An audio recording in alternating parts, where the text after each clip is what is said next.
안녕하십니까. 오늘은 사도행전 구조 분석 6번째 시간입니다. 안디옥 노예의 파송의 선교사 바나바와 바울의 직무의 성격을 통한 사도직에 대해서 바나바와 바울은 새 언약 교회의 최초의 공식 선교사로서 그 의미가 있습니다. 놀라운 것은 그들은 안디옥 노회를 세우셨던 분이었는데 그런데 그렇게 높은 위치에 교회에서 질서상 가장 높은 위치에 있었던 사도 바울과 바나바는 소아시아 교회를 개척하기 위해서 안디옥 노회를 떠납니다. 그래서 성사 파송식을 하고 이제 두 분이 떠나죠. 안디옥 노회가 정상 계대에 올라있다는 판단이었죠. 사도 바울과 바나바는 안디옥 노회를 거점으로 소아시아 여러 노예를 개척했습니다. 갈라디아, 에베소, 골로새, 빌립보. 이루 헤아릴 수 없는 많은 노예를 개척합니다. 비범한 기초 직원이었던 그분들은 평범한 항존 직원들인 목사, 교사들과 다르게 각 지역을 돌아다니며 교회를 세웠어요. 비상직원으로서 사도들은 교회를 세우며 순회 전도와 교회 방문을 통해서 교회들을 돌아보고 견고하게 하는 사역을 행하셨습니다. 그들의 사역의 성격이 교회 시작에 있어서 그러했던 것입니다. 그렇기 때문에 거룩한 보편 교회의 비상직원으로서 사도적 질서는 다른 하위 질서가 따라갈 수 있는 것이 아닙니다.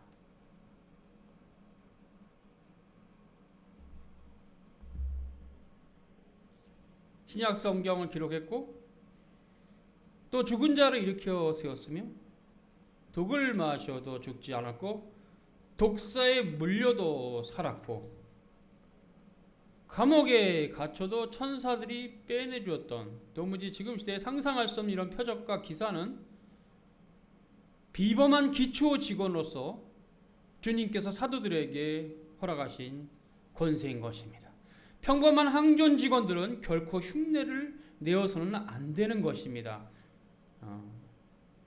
그것을 따라 하려고 하는 것은 단지 흉내를 내는 것에 불과한 것이고 위험한 짓이죠. 대부분 항존 직원, 평범한 항존 직원. 평범하다는 말은 비범하지 않다는 말의 반대말인데 목사고 교사들은 이적과 기사를 행하고 안진뱅이를 일으키고 계시를 기록하고 직접 계시를 받는 직분이 아닙니다. 이러한 평범한 항존 직원, 즉 평범하다는 말은 그런 것이 아니라 비범하다는 말의 반대말이에요. 우리는 평범한 항존 직원이에요. 비범한 기초 직원이 아니에요. 그러므로 평범한 항존 직원들은 흉내낼 수 있는 표적이 아닌 것입니다. 성경에 기록된 표적들은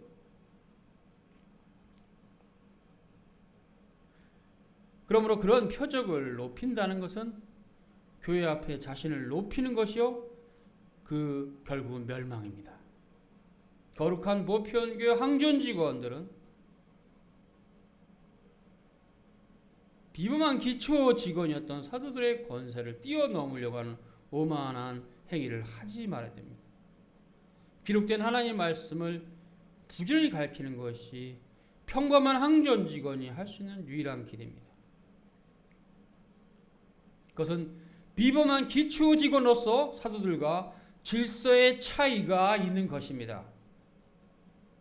사도시대에 있었던 이 표적은 이후 교회 시대에 동일하게 반복될 수 있는 표적이 아닌 것입니다. 그래서 이것을 계시적 표적이라 하죠. 하나님의 직접 계시와 연결된 표적이란 뜻입니다. 그리고 그것은 이제 종결됐습니다.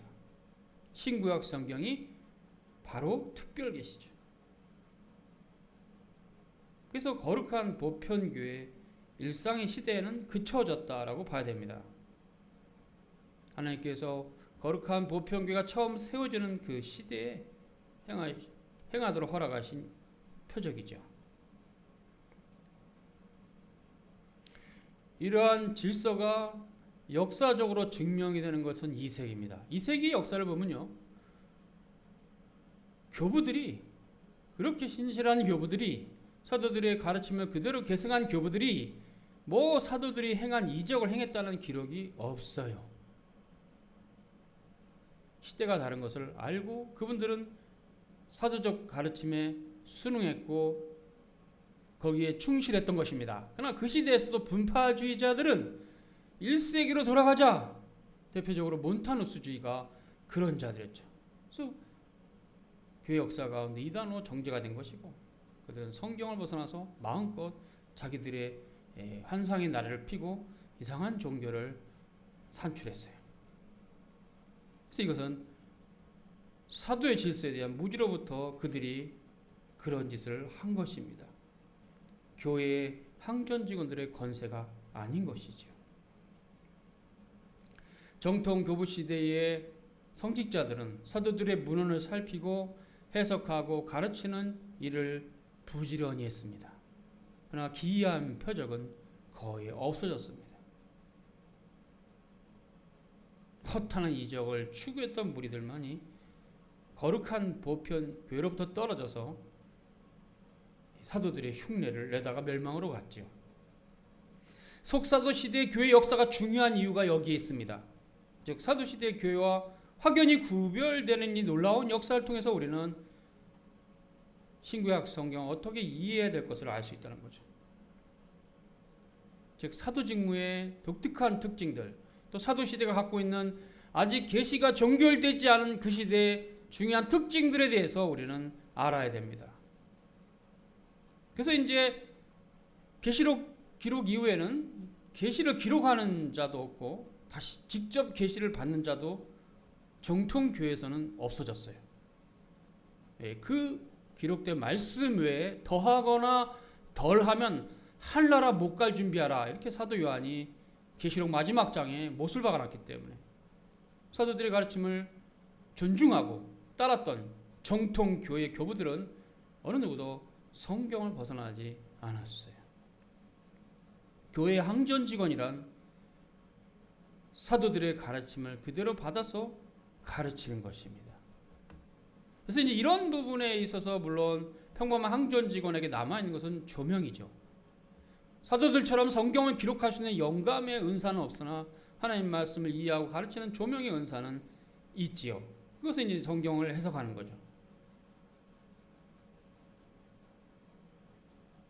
이미 기록된 계시를 건전하고 정통하게 해석하는 것, 그것이 이제 교부들의 역할이었어요. 그 역할을 충실히 하셨고, 정통신학의 역사는 여기서부터 시작됩니다. 정통신학이란 하나님의 말씀에 대한 건전한 해석입니다. 신구약 성경에 의도하는 바를, 그 기록자들, 사도들의 의미를, 그 해석을 그대로 그들이 원하는 대로 주님의 뜻대로 드러내는 거죠.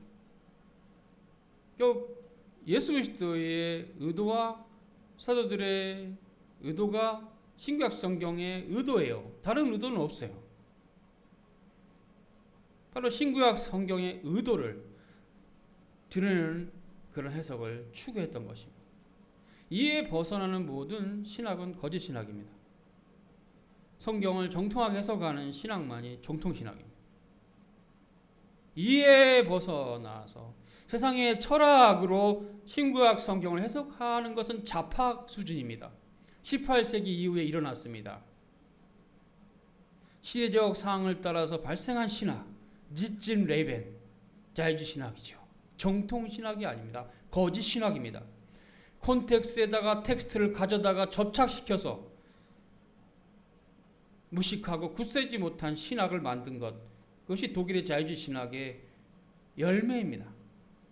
사도들의 유전을 해석하는 것이 아니라 자신들이 새로운 종교를 창출한 것, 그것이 독일의 자유주의 신학자들입니다.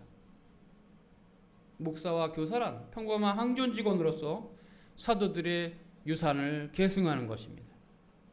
지리장로는 목사와 교사를 돕는 것입니다. 안수 집사는 교회에 해야 할 실무적인 일들을 실행하는 것입니다. 이런 거룩한 보편 교회 구조들은 없어서는 안 될 가시적 교회의 중요한 구조들입니다. 사도들이 사라진 이후에 목사와 교사 그리고 지리장로와 안수집사는 항존 직원으로서 지금도 유효한 것입니다. 교회는 진리의 기둥과 터입니다. 사도들의 가르침을 충실하는 것이 진리의 기둥과 터로서의 교회 자태를 유지하는 것입니다. 수고하셨습니다.